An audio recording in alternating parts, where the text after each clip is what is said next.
ஒரு சில பேரோட கொஸ்டின் என்னவா இருக்குன்னு பாத்தீங்கன்னா, வீடு வாங்கிட்டு 1 வருஷம் 2 வருஷத்துல வீட விக்கலாமா அப்படின்னு சொல்லி கேட்டிருந்திருக்கீங்க. இதே கேள்வி தான் இந்த வீடியோ பார்த்துக்கிட்டு இருக்கிற உங்களுக்கும் இருந்துச்சுன்னா, இந்த வீடியோவை கடைசி வரைக்கும் பாருங்க. அந்த ப்ராப்பர்ட்டி லேடி இதுதான் நீங்க முதல்ல பாக்குறீங்கன்னா, கண்டிப்பா என்னோட அக்கவுண்ட் இப்பவே ஃபாலோ பண்ணி வச்சுக்கோங்க.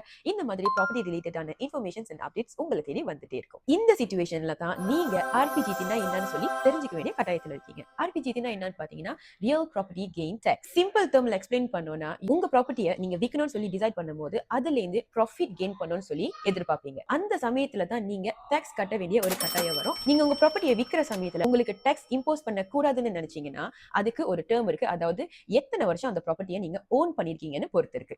மலேசியால இட் டசன்ட் மேட்டர் வெதர் நீங்க ஒரு மலேசியன் இல்ல பெர்மனன்ட் ரெசிடென்ட், நீங்க ஒரு ஃபாரினரா இருக்கீங்க, டாக்ஸ் கட்ட வேண்டிய கட்டாயம் வரும். இந்த டாக்ஸ் எத்தனை பெர்சன்டேஜ் இம்போஸ் பண்ணுவாங்கன்னு பாத்தீங்கன்னா, இஃப் லெட்ஸ் சே நீங்க ஒரு மலேசியன் இல்ல பெர்மனன்ட் ரெசிடென்டா இருந்தீங்கன்னா, 1ல இருந்து 3 வருஷத்துக்குள்ள உங்க ப்ராப்பர்ட்டியை விக்கணும்னு நினைச்சீங்கன்னா 30% டாக்ஸ் கட்டுவீங்க. அதுவே நீங்க 4th இயர்ல விக்கணும்னு நினைச்சீங்கன்னா 20% அண்ட் 5th இயர்ல விக்கணும்னு நினைச்சீங்கன்னா 15% கட்ட வேண்டியது இருக்கும். அதுவே நீங்க 6th இயர்க்கு அப்புறம் கட்டணும்னு நினைச்சீங்கன்னா நீங்க எந்த டாக்ஸும் கட்ட வேண்டியது இருக்காது. ஒரு ப்ராப்பர்ட்டி நீங்க ஓன் பண்ணீங்கன்னா ஆஃப்டர் 5 இயர்ஸ் உங்க ப்ராப்பர்ட்டியை நீங்க விக்கிறதுக்கு பிளான் பண்ணுங்கன்னு சொல்லுவேன். லெட்ஸ் சே நீங்க ஒரு ஃபாரினரா இருந்தீங்கன்னா 1 to 5 இயர்க்குள்ள உங்க ப்ராப்பர்ட்டியை நீங்க விக்கணும்னு நினைச்சீங்கன்னா 30% டாக்ஸ் கட்டுவீங்க. அதுவே 6th இயர்க்கு அப்புறம் நீங்க விற்க போறீங்கன்னா ஸ்டில் நீங்க 10% டாக்ஸ் கட்ட வேண்டியது வரும்.